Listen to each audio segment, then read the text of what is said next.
Good morning, friends. Today we are going to discuss another reading test paper from that website miniielts.com. We will first read that test paper, read the text. We will read each and every paragraph one by one, and then we will start solving the questions. So let's have a look at this question paper.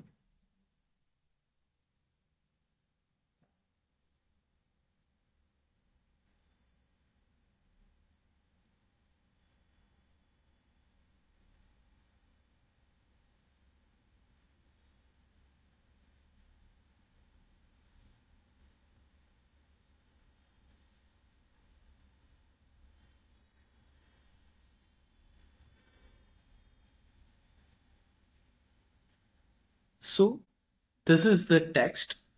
It is about an Australian artist, Margaret Preston. This is a short biography of that artist. So we will start reading this text. The real idea behind these texts is like you need to read it first. You need to understand what the text, what the article wants to say. Once you understand the meaning, then you can start solving these questions. If you directly start solving the questions, then there are chances. If you start solving the questions, then there are chances that you might go wrong. Some answers, they need the full understanding of the text rather than just locating the synonym and then putting something as answer. You need to understand the full text first, right? So we will start with this. Margaret Preston's vibrant paintings and prints of Australian flowers, animals and landscapes have delighted the Australian public since the early 1920s. Margaret Preston was born Margaret Rose Macpherson in Port Adelaide, South Australia in 1875. The daughter of David Macpherson, a Scottish marine engineer, and his wife, Prudence Lyle. Marine engineer. Marine means related to sea, right? So something related to navy, right? So marine engineer. And she and her sister were sent at first to a private school, but when family circumstances changed, her mother took the girls to Sydney, where Margaret attended a public high school. She decided early in life to become an artist and took private art lessons. In 1888, she trained for several months with Sydney landscape painter William Lister, and in 1893 enrolled at the National Gallery of Victoria Art School, where she studied for just over 4 years. Now in 1898, after her father died, Margaret returned to Adelaide to study and then teach at the Adelaide School of Design. Her early artwork was influenced by the German aesthetic tradition. See friends, aesthetic. Aesthetic means something related to beauty, art, something that is quite attractive, right? If you see a piece of furniture, say a chair, if it is decorated, it is having some good design on that, it looks attractive to you, then you can say that this furniture is very aesthetic. It is very attractive. So again, here the German aesthetic tradition means German art, German tradition of creating beautiful art. This is German aesthetic tradition, in which subjects of the natural world, subjects means creatures, for instance animals, birds, plants, these are subjects of nature, natural world. They were depicted.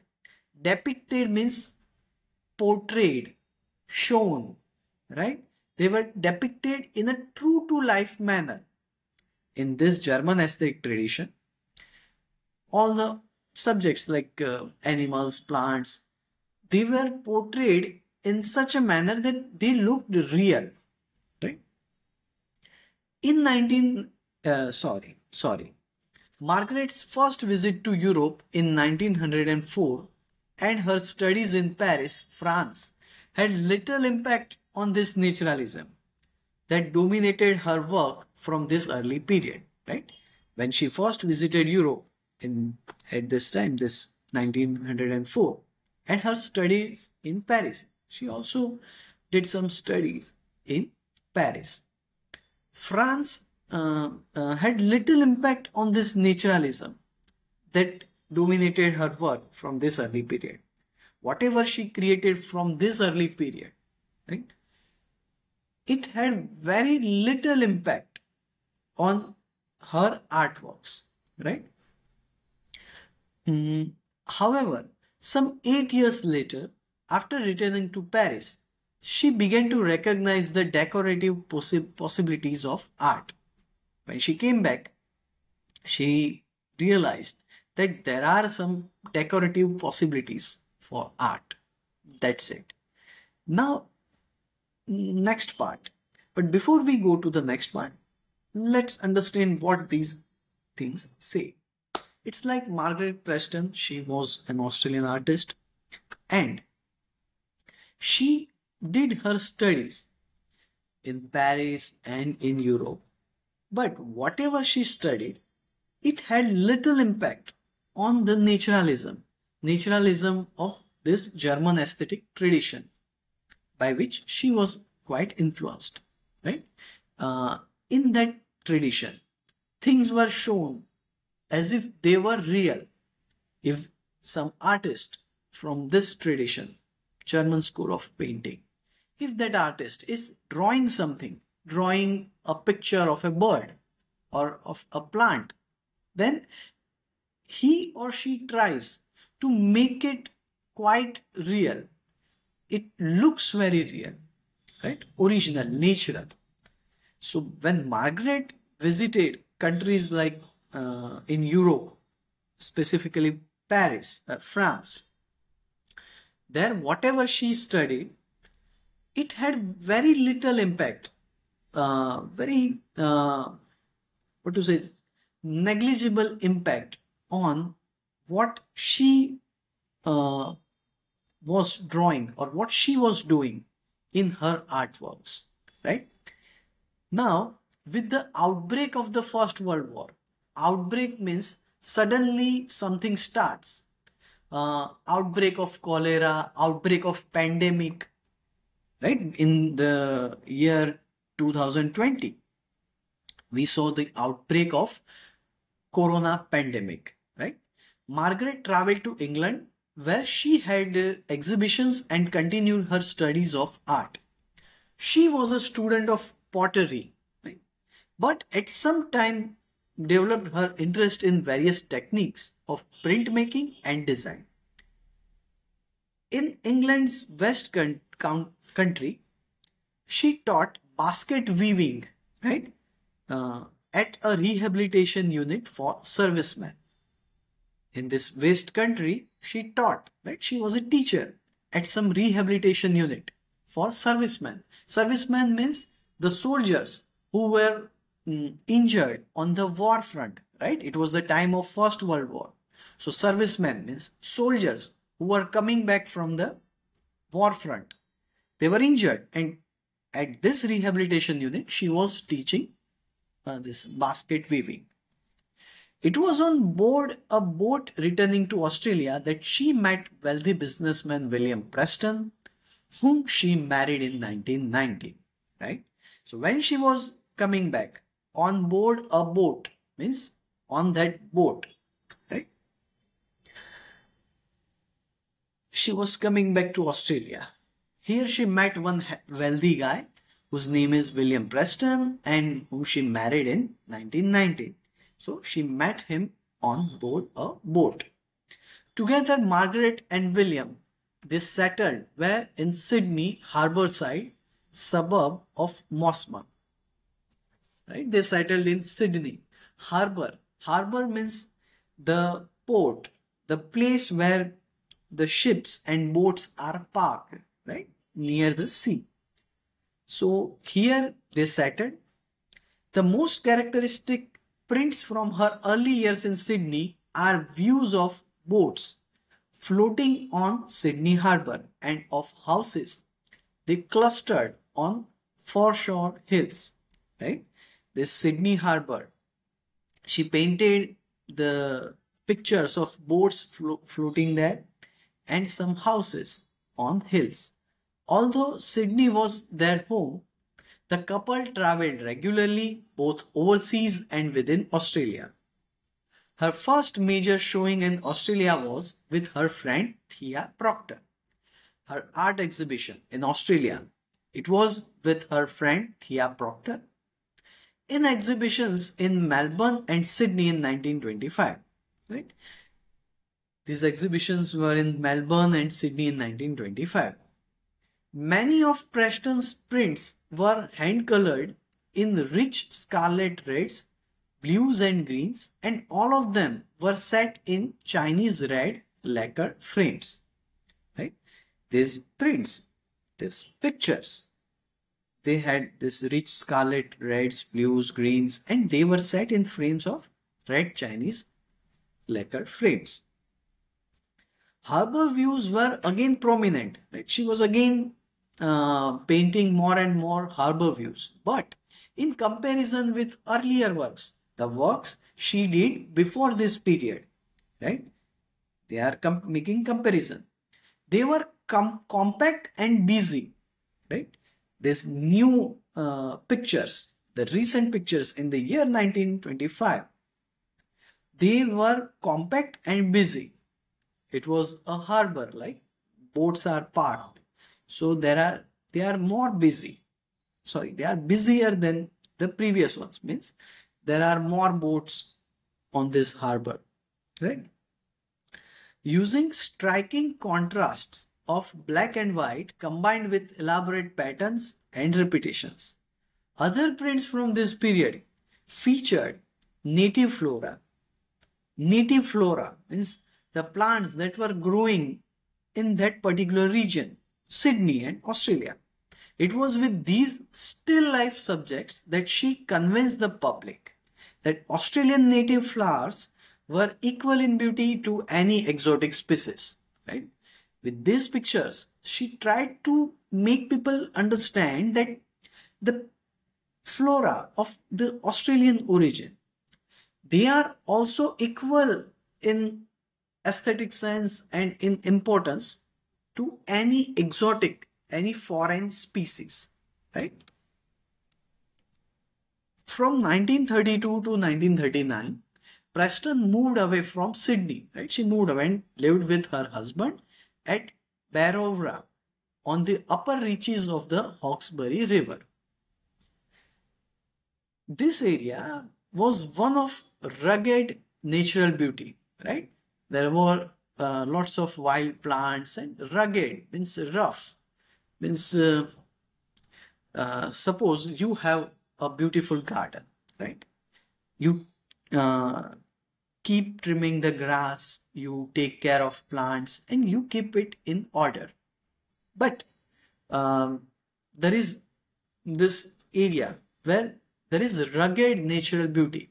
Like there is no one to keep things in order, but still the plants, they grow, they flourish, and the way it looks, it is like it looks natural. Rugged means basically rough, right? Without any assistance, without any external help. These plants, these bushes, they grow.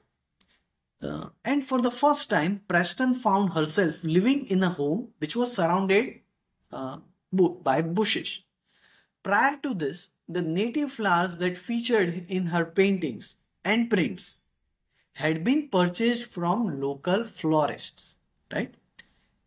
Before this, when she lived in Sydney, at that time she had to, if she had to paint some flowers, some plants, she had to buy it from local florists. Florists means those shopkeepers who sell flowers.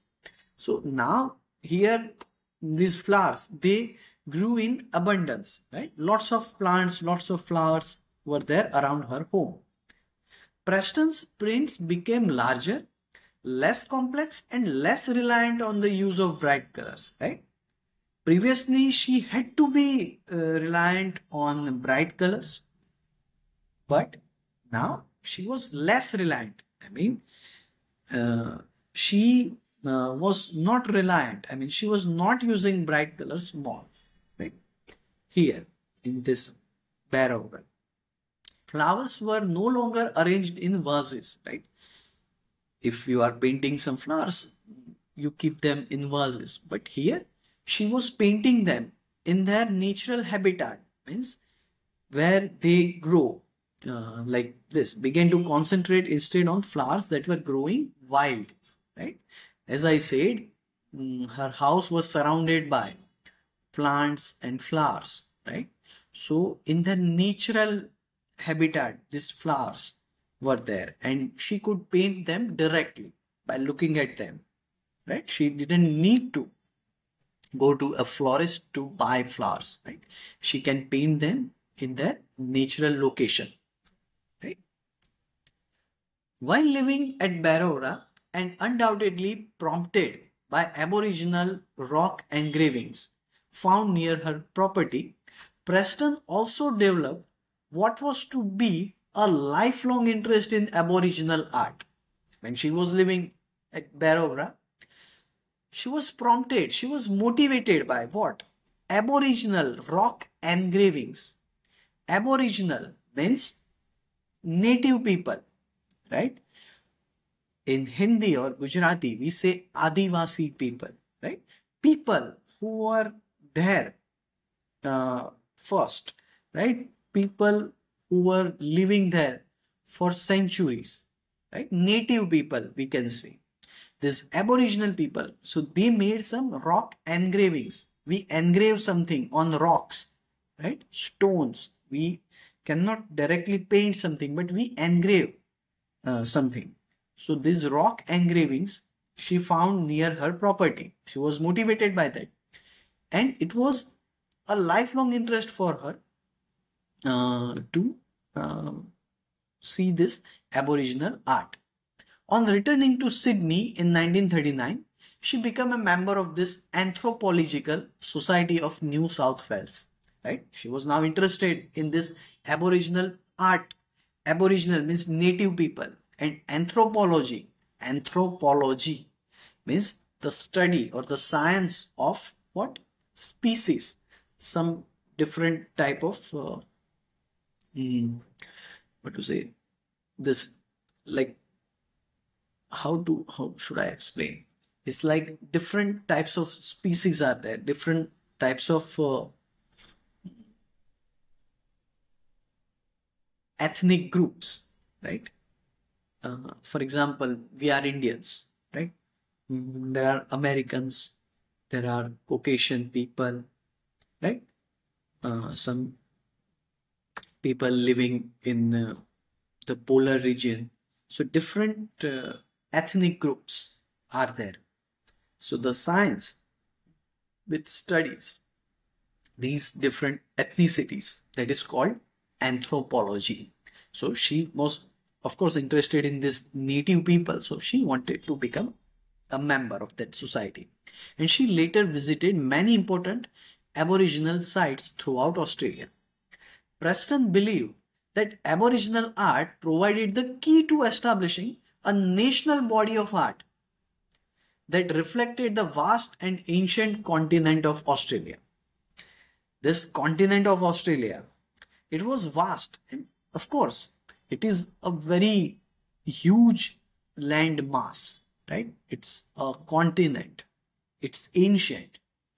Now, there must be some art form that should represent this country. And for her, this Aboriginal art, it was something that could be represented and that could actually represent Australian art, right? Because Australia, if you know the history, was settled by white people. But before them, these native people, Aboriginal people, they lived there, right? So if we want to say that what is the actual Australian art, then this Aboriginal art is the real art. During the 1940s, symbols used by Aboriginal people, together with dried burnt colors found in traditional Aboriginal paintings, became increasingly prominent in her prints. Now, during the 1940s, this period, what she used symbols, right, which were used by Aboriginal people. With that, she used dried burnt colors, right, these two things. This became increasingly prominent in her prints. The artist's titles, right, from this period frequently acknowledge her sources. To acknowledge means to say that yes, I have used this, right? To acknowledge means to confess, to make a statement that yes, I have used this. So she acknowledged what? That these sources, right? And how she acknowledged? By giving titles to her artworks, right? The artist's titles, right? Titles means whatever the artworks, right? She gave these titles just to acknowledge her sources. So artist titles from this period frequently acknowledge her sources and reveal. They say reveal means to reveal the secret. I mean, reveal means to tell something. What? The extent to which she drew inspiration from traditional Aboriginal art to create her own art. So this way, when she gives these kind of titles, they say that the extent to which she is inspired from this Aboriginal art. It was in 1953, now at the age of 78, that Preston produced her most significant prints. The exhibition at Macquarie Galleries in Sydney included 29 prints made using the ancient technique known as stenciling, right? At this age, she used whatever the exhibition was. In that exhibition, she used some ancient technique, which was stenciling. Many of the artworks in this exhibition incorporated her fusion of Aboriginal and Chinese concepts. Preston had admired Chinese art since 1915, when she acquired the first of her many books on that subject. Right? She became interested in Chinese art in 1915, and at that time she acquired many books on this subject. And she had visited China on 2 occasions. Chinese elements may be found in several of her earlier paintings. Right? However, in her prints of the 1950s, Preston combined Chinese ideas with her understanding of the Dreamtime creation stories of Aboriginal Australians. Preston did not let age alter her habit of working hard, right? She was quite old at that time, and still she didn't let age alter her habit of working hard, right? She didn't care whether she was 80 or 80, right? She worked as hard as possible. She got older. Her love of painting, printmaking and travel continued. Right? By the time of her death in 1963, when she was 88, she had produced over 400 paintings and prints. In a career spanning almost 60 years, she created a body of work that demonstrates her extraordinary originality and the intensity of her commitment to Australian art, right?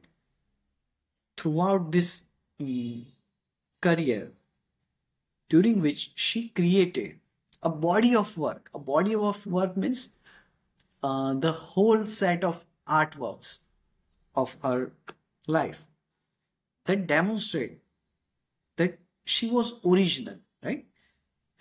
Whenever she painted something, it was some kind of original idea. She didn't make any copies, right? She didn't try to imitate, to copy someone, right? There is a word called plagiarism, right? If I can show you that thing on screen, let me show that to you.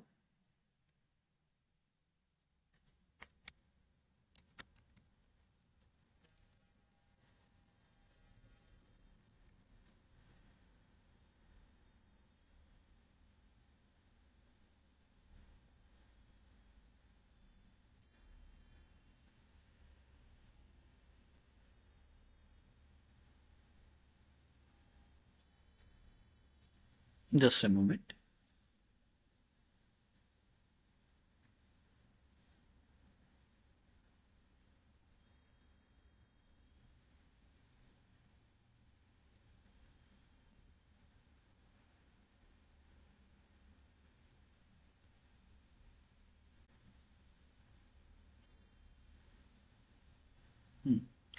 Now I want to show you the word plagiarism.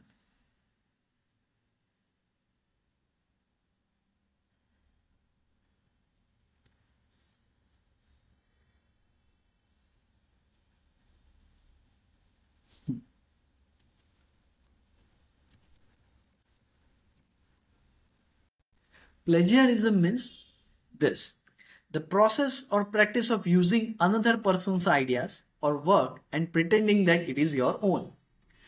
So, this is just an example, but suppose this mini-IELTS.com, they put some tips on their website, right? And I directly copy those tips and put it on my website, and I claim that these are my original tips. These things I wrote on my own. So that is kind of plagiarism. To steal something, right? And without acknowledging, right? Without saying that this is the original source and we just steal it. That is called plagiarism.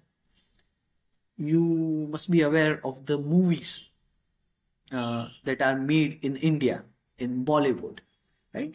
These movies, their stories, sometimes the entire scene is copied from some Hollywood or Korean movies. So that is called plagiarism.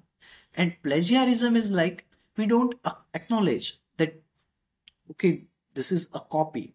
I was inspired or I made a copy of something original, right?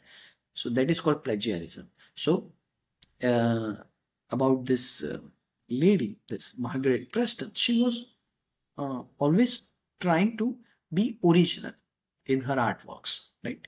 Of course, she was influenced, that is it, but she developed her own style. So that is it. So this was the text, right? Now, in the next part, we will try to solve the questions. Once again, I want to make it very clear that this is not the way that you are going to solve the questions in your IELTS reading test. No.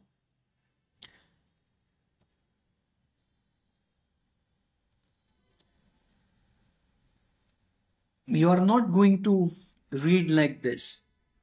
You are not going to read everything and try to understand everything, each and every new word. But it is something like that if you practice like this, if you practice reading, say, 5, 10 question papers like this or articles like this, that way you can have the practice of reading something very fast, scanning something, right? That thing will happen with time, right? At this moment, it is not possible to understand everything. But after making this a habit, right, you will be able to understand it very easily, and that way you can solve the questions quite easily. Because each section of IELTS reading test, it is of, you roughly have 20 minutes to solve each passage, right? There is a set of questions for each passage, and that you have to solve in 20 minutes.